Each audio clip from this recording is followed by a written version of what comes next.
What is up, everybody? It's the Palm Harbor Dad. Today I'm here in downtown St. Pete. I'm here with Todd. He is the owner of Green Turtle Brewery and Public House. He was nice enough to let me in, pull the curtain back, pour me some beers, and we're gonna have chat business over beers. How's that sound, Todd? Good. All right. Welcome. All right, so Todd gave me a tour. He's got a really nice, clean place here in downtown St. Pete. And I think, Todd, you know, the format of the show is one beer, one question.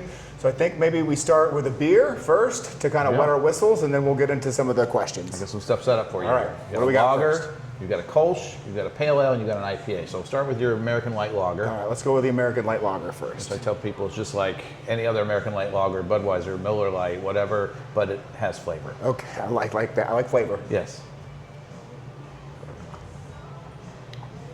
Oh yeah. Oh yeah, I could probably drink a 10 spot of these. Very good. A lot of citrus notes and things in there. Yeah. Anything specific you do with this beer when? No, the light lagers are, with the lighter beers, it's difficult because you have to, there's no room, you can't mask anything. There's nothing to hide behind. You have to brew it perfectly. It's got to be clean. It's got to be crisp. It has to fit within the style guidelines. It's getting that flavor in there and keeping it light. That's the trick. And it's got to appeal to the masses. Well, that hopefully does appeal to something light with a lot of flavor. Right. Is what is appealing to people. Absolutely. So I'm interested in your origin story. So tell me a little bit about what inspired you to start brewing, and then what inspired you to start Green Turtle.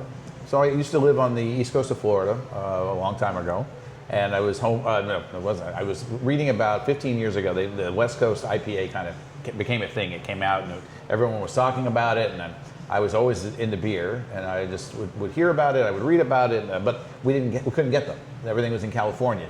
So I'm like, well, I want to know what this tastes like. So I thought, well, I'll just have to learn how to make it myself. So I bought a kit, started brewing, started listening to podcasts, reading about it, whatever I could do, and that just evolved, into more and more expensive equipment, more beer, just whatever you can do to kind of develop that hobby and try to do as good a job as you can. So it just became my passion. I don't really play golf or fish or do anything like that. So I just, on the weekends, I would brew. I love it. So you self-educated, took in as much information as possible, and then just kind of got busy doing it yourself. Yeah, that's it. Just got to brew over and over again, and you learn from your mistakes. Not everything is good in the beginning, and so some of these recipes I've been working on for 14 years. Wow. Just something you find that you like, and you go, okay, I want to brew this again and tweak this or change that and do different things to it. Yeah. And then my background's entertainment lighting. I was always, for the last several years, I've been running lighting companies, different for film, television, theater. The last thing I was doing, we left Florida, moved back to LA, where there was a lot more work in that field, and I was running a West Coast division of a company that's a manufacturer for lighting equipment, and I did that for several years. Then we outgrew our place in California.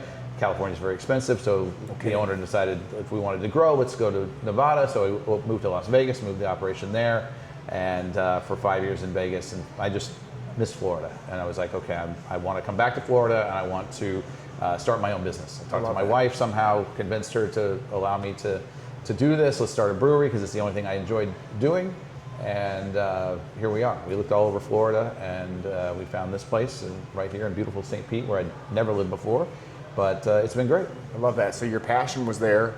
It allowed you to put one foot in front of the other, start your brewing, and then you said, I like this enough to turn this into a business and build it out with your wife. To try, yes. Yeah, which is so even more it has special. to work. If it doesn't work, I'm in big trouble. Well, I think a lot of times too in business, when you don't give yourself an out, like you kind of have to make it work. And I feel like a lot of great businesses are started with no safety net. Right, so this is my baby. I'm here every day running it. I brew the beer. I'm cleaning up. I'm doing pretty much everything, except for I have bartenders that help. But there you go. But you're involved in day-to-day operations and everything behind the scenes. Perfect. Oh, we got a cheers on this one too. So this is the lager. Okay. Cheers. Cheers. Does this one have a specific name? Lagerhead. Lagerhead. Lagerhead. So our first thought, coming back to Florida, my wife and I love the Keys, and we thought, well, let's open the Keys. That would be awesome, wouldn't it? So Isla Morada has a couple breweries, Key West has a couple breweries, so it kind of focused on Marathon, where there wasn't anything. Went down a few times, so looking at buildings. There's not a lot of commercial property, found an empty building that was across A1A from the Turtle Hospital down there. And I thought, wouldn't it be cool to be able to, do charity events and brew beer and raise money for the turtles? So that's where the name came from, the Green Turtle. I was going to ask you that. So that came from the marathon. Mess up a question. No. Yeah. Usually I'll use that as part of the origin story too. So that's great. So that's where the name came from. It just turned out to be way too expensive. It didn't make sense. So we kept looking, and mostly toward the East Coast because that's where what we were familiar with. Right. But my wife's parents have lived here in St. Pete for 20-something years. Okay. And one of our deals fell through in West Palm where we were kind of close to finishing something. And I said, well, let's go take another trip. Let's go keep looking. And I found I said, there's one place in St. Pete. We'll go see your parents. We'll take a look at that place. And it just turned out to be perfect. I love it. All right, let's move on to the second beer. So this is our Little Red Kolsch. This is a traditional Kolsch recipe with a little bit of roasted barley for color. Okay. Kolsch's typically are light and clear and pale. Yeah. This is a Little Red Kolsch because my best friend's wife, her nickname is Little Red, and she loves Kolsch. So I made it for her. So my daughter was born in November, and her nickname is Little Red. Oh, there you go. So I'm going to enjoy this one. I might be biased. All right, let's cheers and on this one. And that's in a Stange glass, which is a traditional Kolsch glass. That's right, why it's a little bit different. Little Red Kolsch. Cheers. Cheers. Oh yeah. This Clean, one, crisp. This one would be one that is a destination beer for me. Like I'm gonna come into your establishment because you have this. It just so happens it's my daughter's nickname too. Yeah, so like that helps. I think we're aligned when it comes to that. But it's a light beer that tastes like a Kolsch, doesn't necessarily look like a Kolsch, but something I just did on a homebrew scale and decided to make it commercial. That one's great. Thanks. Oh, hell yeah. All right. Okay, this is a good one too. This is one of my favorite ones to ask. So when you first got into beer drinking, and I'm not going to ask you your age because, I think I got into it a little bit just old. Before I was supposed to. When you first started drinking beer, what was your taste? What was your go-to beer? Maybe even a few years into your beer drinking. And how have your tastes evolved? Like, what are you into now as far as beer drinking? So, I grew up in Texas, and in Texas, way back then, there was no craft beer. It wasn't a thing, and there was every place you go to that my dad would take me, to that I wasn't supposed to be in, whatever. But every bar you go to, a restaurant, basically had Bud, Miller, and Shiner Bock. Mm-hmm. So I gravitated towards Shiner Bock. That was always my go-to beer. It's a dark lager. Had more flavor to me, and that's what I always liked. And then I would seek out things like Newcastle, or we had Dixie Black and Voodoo Lager in Texas. A little, niche microbrews back then, before it was a thing. Whatever I could find that was like that had flavor, import beers, things that I would try to. That's what I never drank really the macros unless you're at a ball game or something like that. Right. For the most part, I always wanted something with flavor, and I always wanted to try new things. Okay, so you always had a knack for the darker, more full-bodied beer. I guess, yeah. But then I got into the West Coast IPAs, which took a while.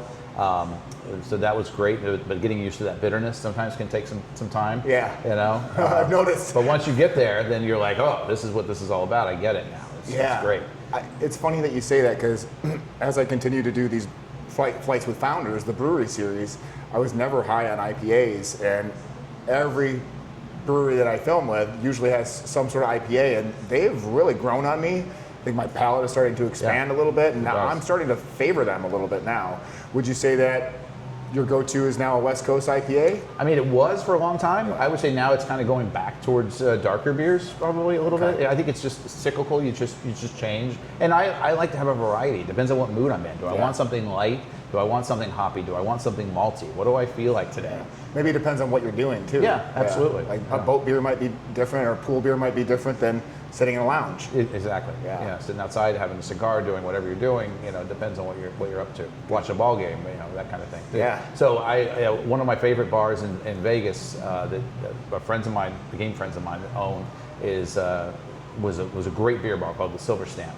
And that they had things from all over the world that really, I think, expanded my palate. And I didn't like Belgian beers. I wasn't a fan of that banana clove flavor that the yeast gives and things like that. But that's growing on me. Smoked beers, all these different things that I'd never experienced, and just tasting them and being exposed to them. I definitely appreciate them a lot more, and I drink them more. Now I'm more apt to try those things, and I try to carry that over here. Yeah. And besides the guest taps that we have, but also a lot of bottle can selections of just different styles of things that you don't typically find. Yeah. So if you come here, you're going to get variety, which is great.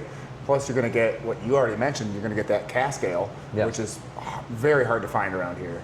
Yes. So, not many places in the United States do cask ale. Right. Yeah, so you got to come see Todd because he's got a variety on top of having cask ale too. You got to hit Todd up for sure.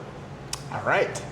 So now we're on to beer number 3. What do we have? this is our Hawksbill Pale Ale, another in the Turtle series of Hawksbill. Hawksbill Pale Ale. Cheers. Cheers.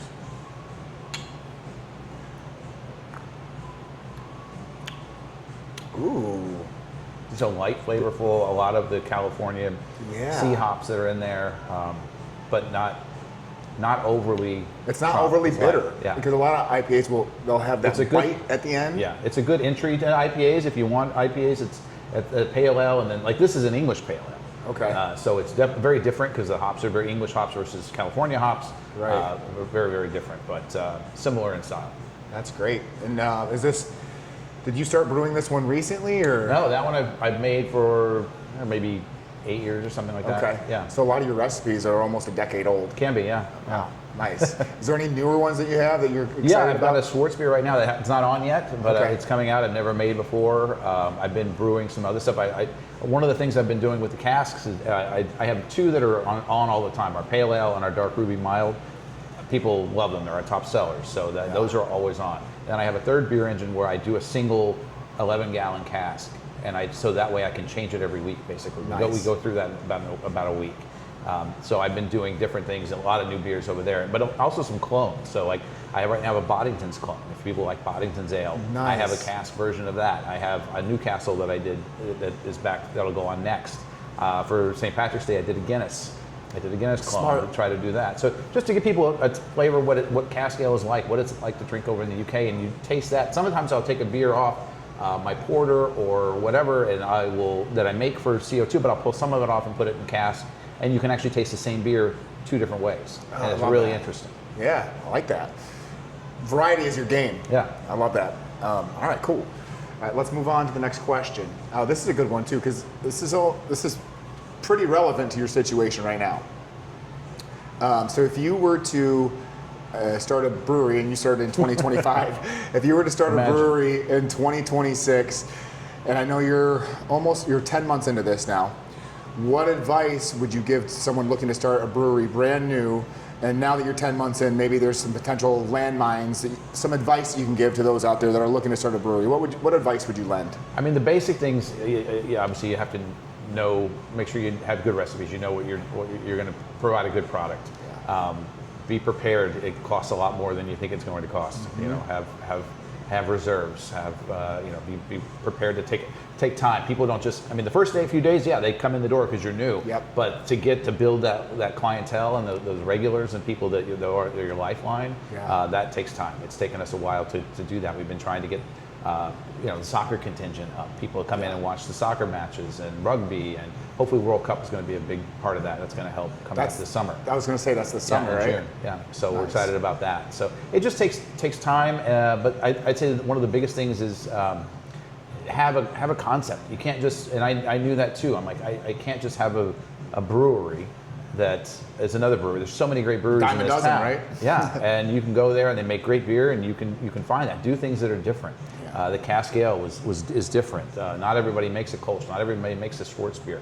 I don't think anybody else has the variety of other beers that we have, besides the stuff that I make. But just the variety. You can come in here and just try things for a long time before you repeat yourself on what you're going to have. Right. So it's just having that, whatever that you think that is. If you think you want to open a 1970s disco brewery, then great. Just lean into that and make that your thing. But do something that's going to get people, give them an experience when they're in here.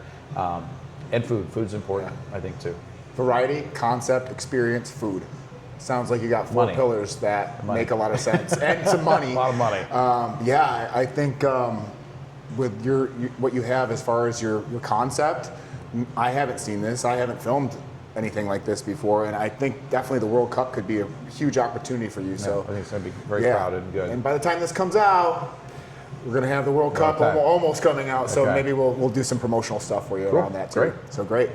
All right, so we're moving right along here, and I'm gonna save a few of these because I want to taste test them all at the end to see which Okay. one I prefer the most. I'm obviously leaning towards one, but so now we've got the IPA. This here. is a Snaposaurus Rex IPA. Ooh, all right. This was actually the first beer that I made it and liked enough to make it again and again. So I've been making this beer longer than any other beer. This is your oldest It's a West one. Coast IPA. It's all Citra hop. It's very, very basic. One hop, just a lot of hop, a lot of dry hop, double dry hopped, and so you'll get a lot of citrus flavor out of it. Okay. Snaposaurus IPA. Cheers. Cheers.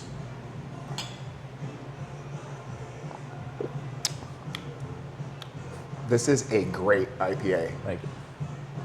The bitterness is there, but it's not to the very end. It's not It's overwhelming, I think. It's like fruit forward almost. Oh, this is great. I would put this IPA up against anyone's IPA. Thank you. And I preface that by saying I've never been an IPA guy, but as I continue to film with breweries, I'm coming around on these IPAs. I'm telling you. Yeah, I think this is an easy one too, but it's not overly bitter. I used to be all about palate wreckers and like that bitterness and things, and now that I've gotten older, I think it's calmed down, and I want something that's more balanced. It's really a trick in balancing the hops and the malt and getting that flavor that you want to get out of it. That is incredible. Thanks. I love that one. All right, let's move on to another question here. And you kind of already answered this because you do have something that lines up to it. So let's say someone comes in here and they ask you for a Bud Light, Coors Light, Mick Ultra, whatever it is. Do you go with the light lager and say, hey, here, this is gonna be what you like? Or do you say something like, hey, we do have a light lager, but maybe you'd be interested in trying something a little further along, a little more in that craft brewery type vein? Yeah, that's a good question. I would go with the light lager every time. Okay. To start.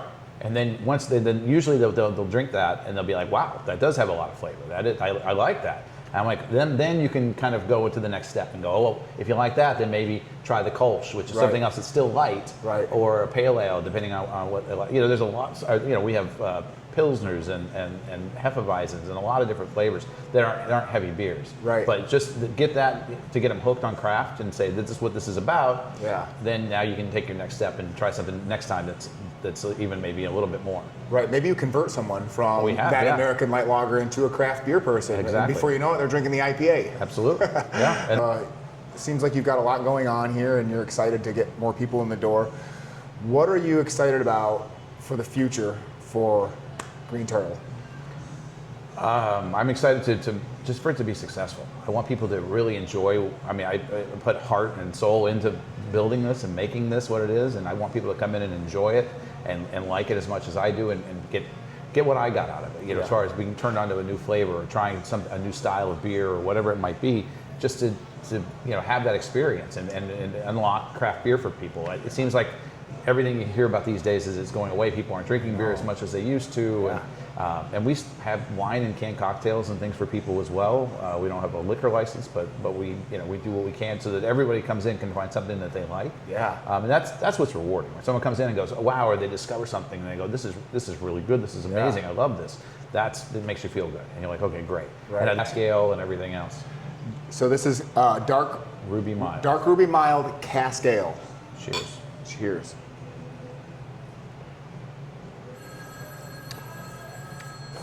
Ooh. I could chug this. If you don't get the gas out of it, right? It's smooth and it is really silky smooth and just So served a little cellar temperature. 50 degrees. 50 degrees. It's not your 37 degrees. 37, 38. 38 degrees typical beer. But man, this is smooth. You could definitely, I could definitely enjoy it. I would drink this while watching rugby. So do you have channels that a lot of people don't have? We get everything. We pay for everything. We have every Premier League game, rugby channels. We have all the baseball package, the football package for football season.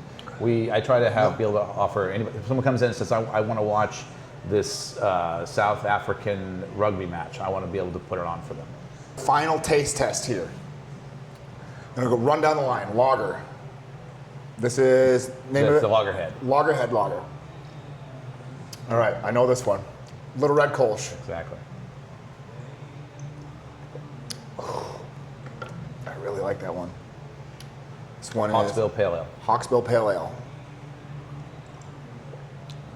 That's good too, man. Snaposaurus Rex. Snaposaurus Rex IPA. This is tough. I gotta go, little Red Coals. Of course, you have to. Little Yeah. Red Coals. GG, love you. All right, cheers, everybody. Cheers. Oh, that was great, man. Hell yeah.